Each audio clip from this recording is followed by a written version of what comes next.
Today, I want to ask whether it pays to parasitize an aggressive host.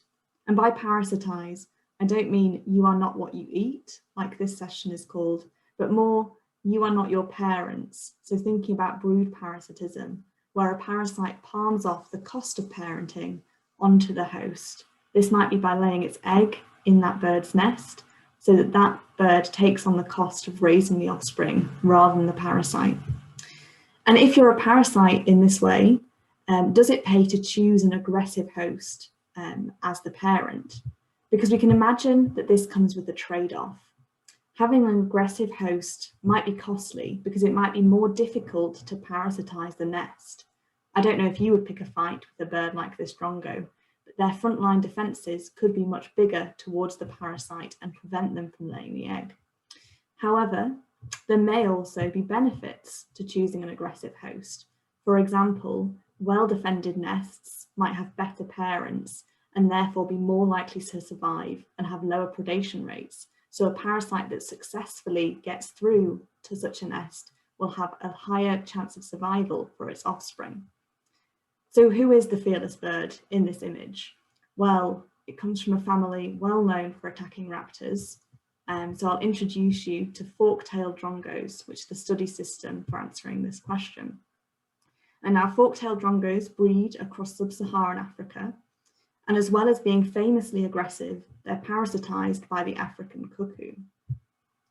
An African cuckoo chick, if it's successful and hatches in a drongo nest, will kill all the drongo chicks. They're specialist parasites, so their main host is just the fork-tailed drongo. And the African cuckoo is also closely related to the common cuckoo. So it shares a visual similarity with them and the rest of the Cuculus genus, and therefore also shares the similarity with hawks. You can see in this image here, they share the kind of yellow eye and top of the beak, the yellow feet, and this dark barring on a white chest. And work by Welbergen and Davis has shown that in the common cuckoo, the hawk mimicry deters mobbing. So it reduces frontline defenses by the hosts because the hosts are afraid to attack a raptor and therefore afraid to attack a cuckoo that looks like a raptor. And the question is, can this function with drongos and African cuckoos, or does the higher drongo aggression mean that they're not afraid to mob a raptor and therefore the African cuckoo doesn't benefit from its hawk-like phenotype? And we can answer this question using model presentations. So here we've got the setup, which is the drongo nest in a tree, and setting up a model next to this, and then filming the drongo's response from further away. So here's an image of the model being set up and me retreating to a bag hide underneath the nest. And here are the three types of models we used: a ring-necked dove control, African cuckoo, and little sparrowhawk. And we had two of each of those. Now, what would we predict in terms of the aggressive response? Well, drongo responses are predicted to change over the nesting cycle based on the threat. So we might see a fear response or treating something as if it isn't a threat at all, meaning that there's low mobbing throughout the nesting stage, going from eggs through to chicks in the nest. We might expect to see it treating a predation threat, such as a hawk, consistently throughout the nesting cycle, but being aggressive throughout, so there being a high level of mobbing. If there's a parasitic threat, we actually expect mobbing to decrease over different nesting stages, because a parasite is only a threat at the start of nesting, because later on in nesting, if it lays its egg, that egg isn't going to hatch in time to damage the chicks, so it won't be successful. And drongos are not threatened by cuckoos, therefore, later in nesting. So what did we see?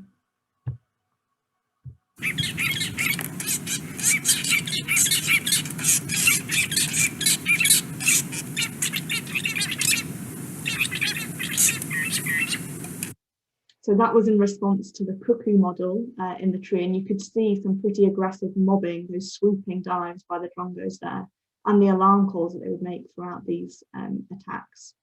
And there's further evidence of aggression. Some of these plastic 3D printed models were actually damaged by the intensity of the drongo mobbing. And as well as that, we'd often find real cuckoo feathers beneath drongo nests as evidence that they are also being beaten up outside of experiments. But this is all a bit cherry-picked. What did we find empirically? Well, hawks and cuckoos models were attacked more than doves, so the controls were attacked much less in green there. And hawks and cuckoos actually experience very similar levels of drongo mobbing. And the trend that we see, this declining trend in aggression throughout the nesting stages, is what we predicted towards a parasitic threat rather than a predatory threat. So it actually appears as if drongos are treating hawks as if they're cuckoos, rather than vice versa. So if cuckoos aren't being treated as hawks, then they're not getting this protection from hawk mimicry like the common cuckoo receives. So there's pretty clear downsides there to parasitizing an aggressive host. So something like this raptor being mobbed by a drongo might wonder, why would a cuckoo choose to parasitize such aggressive hosts? Are there these benefits, which were possible, of increased chick survival to a cuckoo that's successful in laying its egg in a drongo nest? So to test for this possible benefit, we looked at whether there was a correlation between drongo pair aggression and nest survival. And the short story is aggression was not correlated with nest survival. So you can see, even though there's a trend towards the more aggressive birds having a slightly higher survival probability over time, actually this difference wasn't significant.